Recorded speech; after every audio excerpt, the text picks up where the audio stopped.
Morning, beautiful. Such a beautiful morning out here. Let me show you.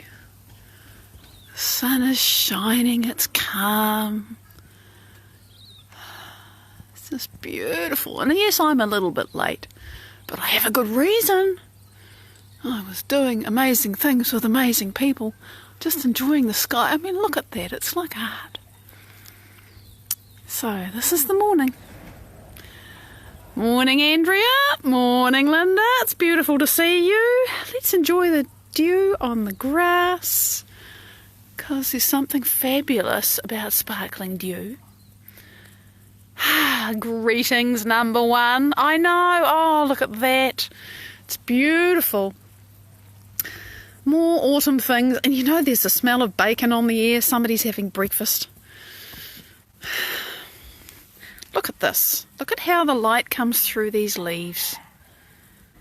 And you can see the seed pods of the nigella behind. And Lucy, good morning. Julian, hello. So it's lovely here. And you can see, oh look, sunstrike and dew on the flowers. And, you know, everyone's at home creating. So this is the morning. And there's the hebe. Let me get a bit closer without actually walking on something that's growing. Let me get this right. See, we've got a fresh flower on the hebe bush. It's just beautiful. John, good morning. Yes, we're getting a few camels here. Camel duty is required. Camels, by the way, and there's the sort of, you know, this what these bushes cover themselves in flowers, but at the moment, because of the time of the year, there's just a few. Morning, Nesreen. Lovely to see you. For anyone who wonders what the hell I'm talking about with camels, it's because there are bumps in the internet. And usually I get one or none, but some of us get an awful lot of them. Tracy! Oh my God, I haven't seen you for a while, for ages. No, we were just on Zoom together before, so that's our little joke. So today, you know, look, we've been doing some very practical stuff, because right now it feels that the most use I can be, the most service I can offer, is to help people manage themselves in stressful situations, because the whole world is, you know, everything's disrupted, things are not the way they used to be, the things that we used to think we could expect and predict, we don't know if we still can. There's lots of uncertainty. There's lots of fear. For many people, not for everybody. And that's how I want to serve, is to help people manage that. And more than manage it, to actually discover that this is an opportunity to create yourself anew.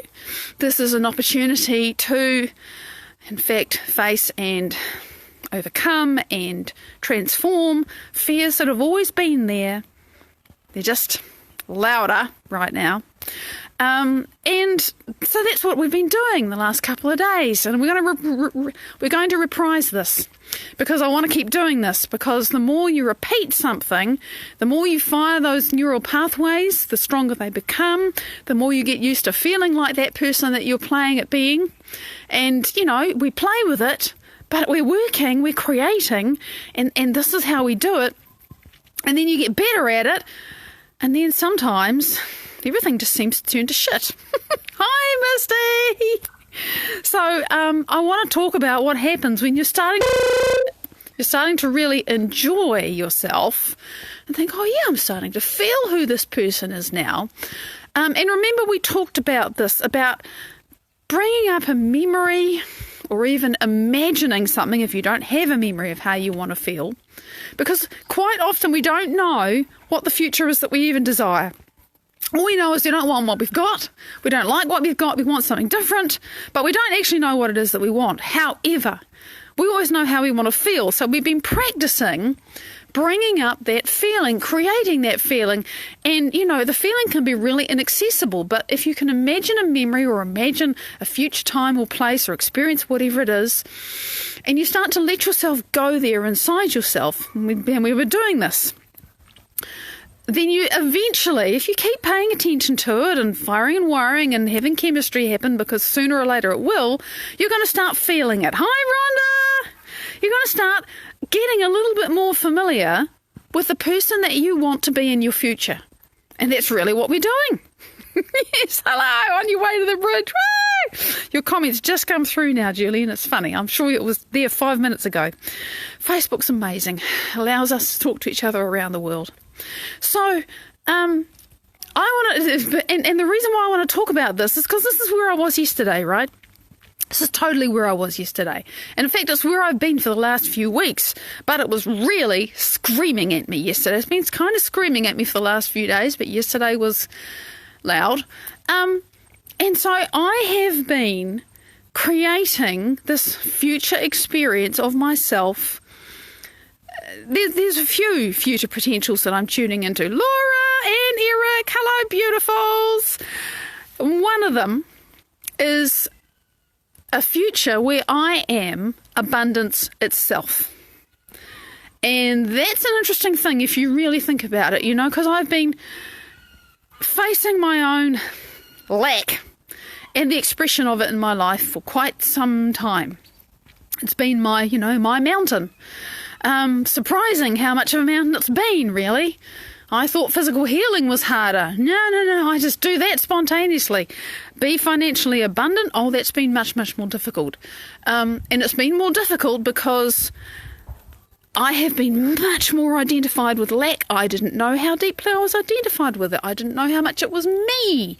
So, days, weeks, months, I have been tuning into this potential of myself as abundance itself. What does that mean, to be abundance itself? Let me tell you, it's a feeling. And when I really get into that space, when I'm deep past my conscious mind, I'm in my subconscious operating system, and I can create this reality of myself as abundance itself. And I know it, and I feel it, and I become it, and it's wonderful, and I'm getting more and more familiar with that state of being. And the thing about getting more and more familiar with the state of being that you desire to have and be and do is that sooner or later, everything that you have and be and do that isn't that is going to come up and yell at you. And let me tell you, it does. And the old mind, the old mentality that many of us have is, all the shit's coming up. I must be doing something wrong. I must not be changing. I must be failing. All this effort that I've put in has clearly gone to nowhere. And then quite often people just, I'll stop doing it. It's not working.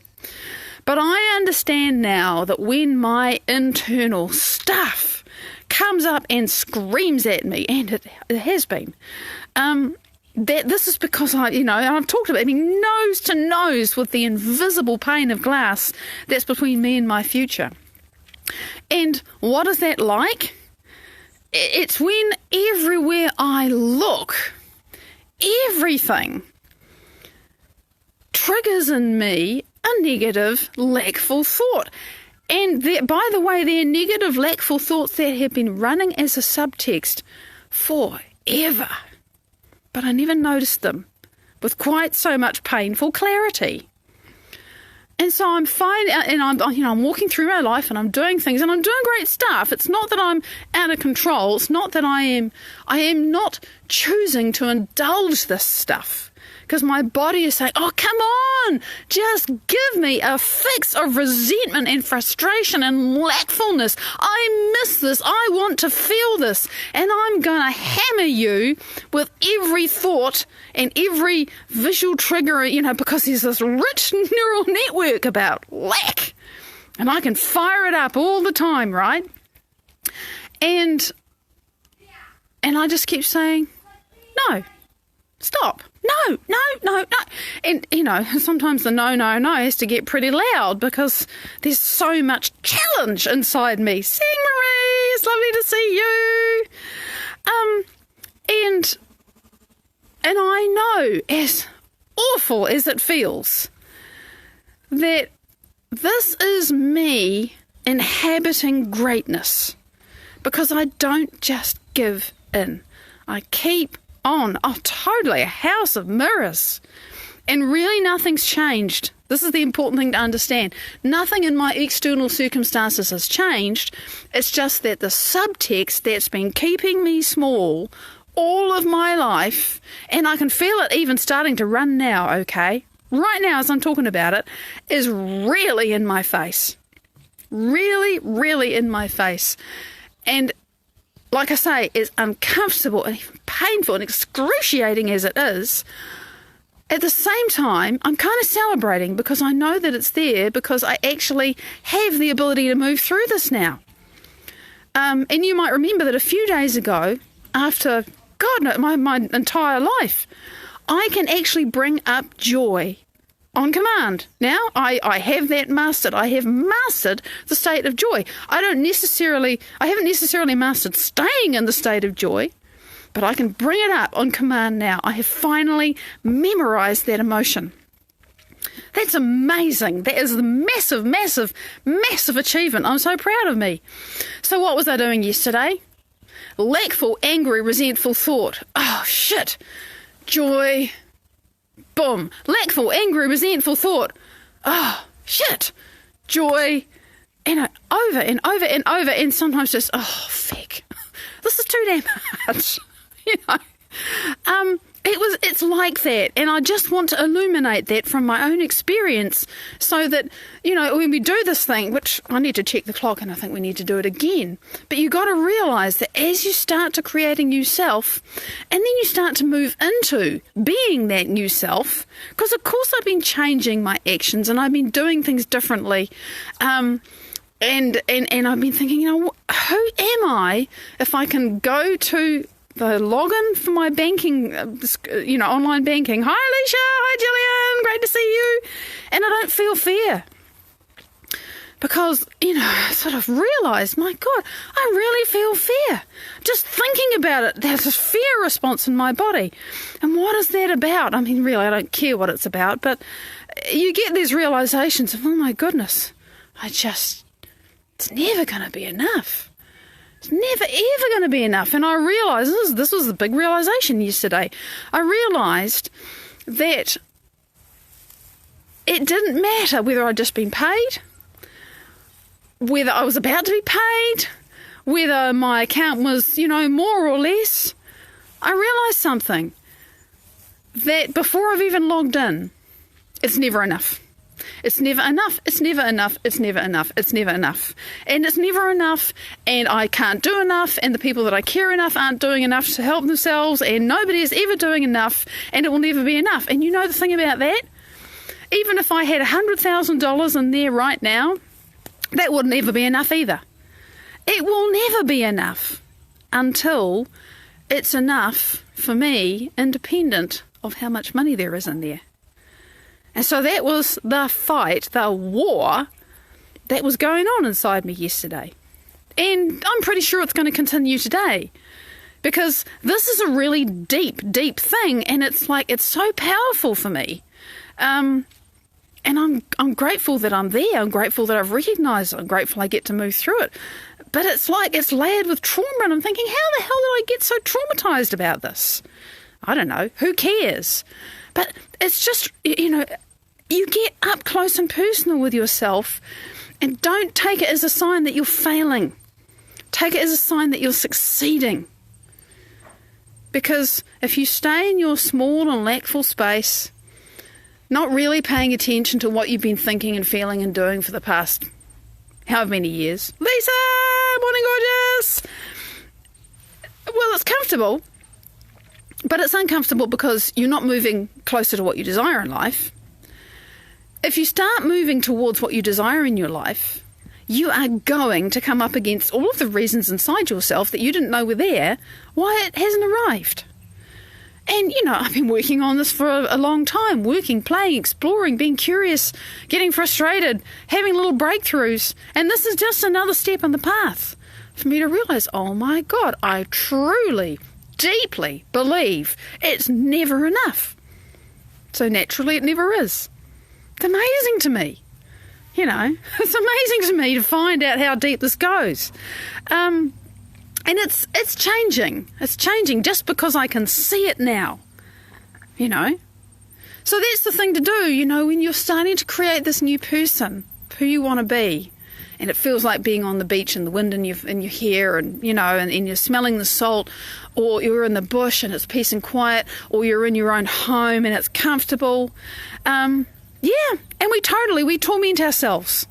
And the thing is, at least I was conscious of how I've been doing it, because I wasn't conscious for so long because it was just programming. I have ideas about where I picked this programming up. Doesn't matter. Point is, now at least I can see it. Yeah, it's hard and it's painful, Misty, but I'm so grateful. It's like, yeah, it's hard. Yeah, it's a blessing. It's a blessing. Because this is who I'm being. And the universe has no choice to endorse who I'm being. So at least if I see who I'm being, I might have an opportunity to become somebody else. And that is what I am doing. And is it worth the effort? Hell yeah. I would not go back. Oh my God, I can't imagine going back. It's so painful to even think about going back. So, having explained to you what I mean when stuff has been coming up and, it's challenging and you think, oh, what the hell am I doing wrong? You're not doing anything wrong. You're moving forward. Let me read this. Yes. Yeah. We cannot sacrifice and give up and compromise on ourselves just because we're supposed to be financially independent by now, or we're supposed to be XYZ, or we are supposed to be married, or you're supposed to have children, or whatever it is. You can't give in on what's true and real and vital for yourself. See, one of the things that goes through my head is, oh, Maddie, look, for feck's sake, here you are trying to help the world, and you stand up and do this every day, and you only work part-time, and you're not earning very much doing what you do because you choose to and you love to, and it's your calling, and it's your mission, it's what you need to do, and, tra-la-la-la. And, you're just such a taker. You lean on the family trust, and, this is the stuff that goes through my head. And this conversation inside me about, am I being irresponsible? And it's my money that I'm spending. I'm just spending it in advance of my mother crossing over. I'm allowed to do that. But this bullshit that goes on, it's real for me. But at the same time, it's bullshit. This argument about, are you worthy to be true to yourself? When in fact, I'm sure I could increase my part-time work. I could do more of that. I could stop doing this. And I could make a sort of half reasonable income. But it wouldn't fulfill me. And I also wouldn't face all of this stuff that I have to face in myself. I just stay quietly within the box of who I am, who I've been, And I just can't do that to myself. I do love myself and value myself more than that. And I think, when we face our deep resistances, we realise who we want to be. I'm reminded of what Joe says, my only role model, Joe Dispenza, that every time I stop being my greatness, I've given up my future. I've given up my vision of the future for some emotional addiction. And man, do I know what he's talking about. Because every time this stuff comes up, really that's the choice I'm making. Maddie, what do you want? To go back and wallow in your own lack. And this is my thoughts to me, not to you. This is how I sometimes talk to myself. Really, what are you choosing? What are you more in love with? Your past and the impossibility and the things you couldn't do and how long it's taken and what hasn't happened yet? Or who you're choosing to be? Yeah, it is pretty well, Nazreen. It kicks ass. But I remember, because I've heard Joe say it over and over, this is greatness. When I face myself and I don't give in, and at the same time I don't start beating myself up either. I meet myself with love and compassion and strength and determination, and I go and get coherent, and then I remember who I am again. It's like the morning's always fine. The shit comes up in the afternoon and the evening, especially if I've been under pressure, which I was yesterday. I had stuff to do, and there was a lot of it, and I don't get my normal kind of spacious day, which is going to happen. And when the pressure's there, then I'm less coherent, and then those old neural networks can fire up more easily. And I know I'm worthy, Lisa. I totally know. That's another reason why I won't back down. Because I know, and I know why I'm here. I know what I came here to do. And it would kill me if I didn't, really. God, I can't imagine. I won't. No. The know about that is so deep. It's like, there's no turning back. So the more you connect with who you want to be, it's like, yeah, I have a choice, but do I ever want to turn back? No. It's on waking. I hit yeah. So on waking, you just got to hit the meditation. Because I know you do this, Tracy, so I can say that to you. And I know you do it. So that old programming that's there the minute you wake up, those are the default mode networks. And that's why the sooner we get into the field and switch them off, become coherent and fire up and wire up who we want to be, and choose what we're more in love with. Totally right, Misty. The easier it is to get through the day without completely losing the plot. That is just the absolute neuroscientific reality that we all deal with. Now, some people aren't morning people and, they do their work better in the afternoon. I've got a dear friend who's like that. But for me, I wake up in the morning and whatever default mode network is going on in my head, it's different from others. But I know I just got to shut it down and get coherent and decide who I'm going to be for the day. And for the day, I live that life. And the next day, I get to do it again. I don't have to think about tomorrow. I just live the best version of myself today. Because when I go into the field, I'm going to create myself new again tomorrow. Anyway, I'm going to live another life tomorrow. So I know I'm out of time, and it's Friday, and I'm going to show you the sky. It's so beautiful.